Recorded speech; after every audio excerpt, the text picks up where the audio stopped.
Cave bears were 10 feet tall then. For Stone Age hunters, an encounter with cave bears meant either extinction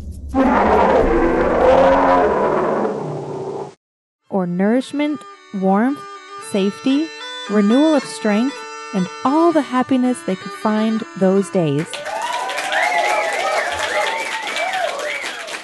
For many thousands of years, our early ancestors escaped deadly winters by confronting giant bears, eating their meat, warming up in their furs, and occupying their caves. In their minds, they survived by assimilating bear power.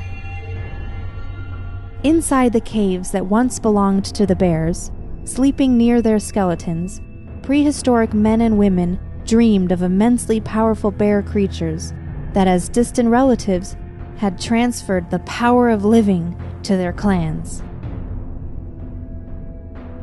In time, their dreams turned into stories. These stories, enriched through art, rhythm, and rituals, etched in our genetic memory our bond with the essence of bearhood as a source of central stability, power, and inner strength. Across history, the traditions and legends of Northern Hemisphere cultures honored the bear spirit and all it means to us to this day. We even imagined two bears when charting the skies, one of them with the North Star that steadily guided countless travelers through the ages. And in our times, our ancient and unconscious bond with the bear spirit prompts us to hug teddy bears for comfort, and to see bears as agents of positive feelings that contribute to healing and well-being.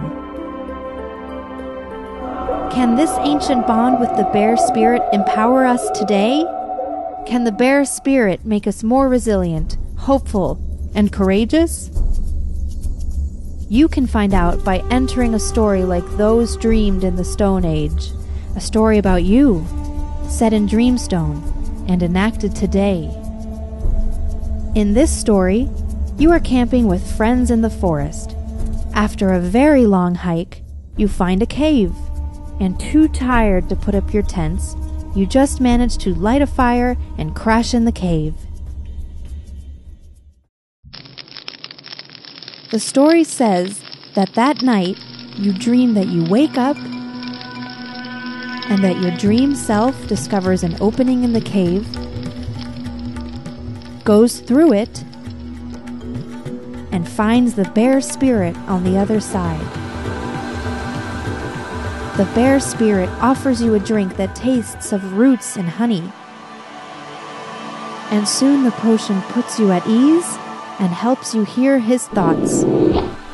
Without words, he tells you that his cave is actually very, very deep, and that it has many exits that open up to infinite possibilities.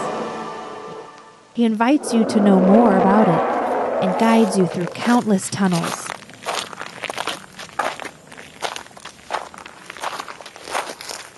Finally, you get to one of the exits. The bear spirit turns to you, and his words enter your mind. Before you leave this cave, you should know that it will transform you.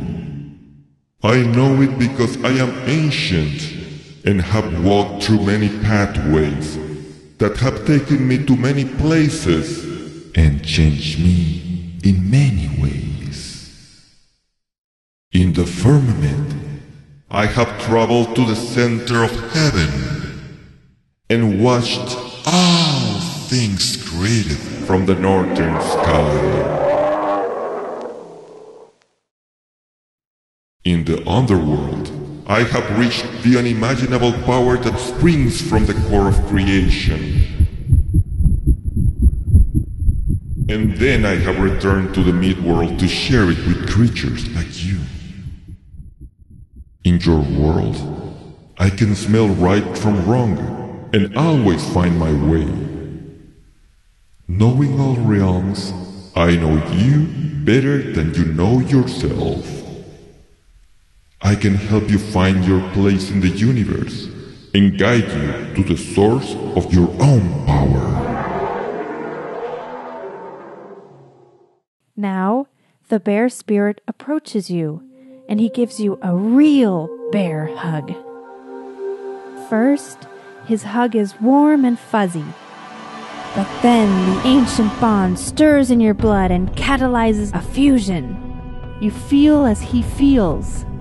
Your sense of self dissolves into his. And, essentially, you realize that the Great Bear has come out of a long hibernation and now lives in you. The story says that when the effects of the potion vanish, and when you wake up from the dream, leave the cave, and return to your world, the bear power stays in you. And that's just the beginning of the story. It then says that that night, the bear spirit gave you the power to see the world through his eyes. Let's find out. What would you see with bear spirit eyes? How would that vision change you? What would you do with all that wisdom and power? What would you become? Would you want to bring the story into your world? What would you do today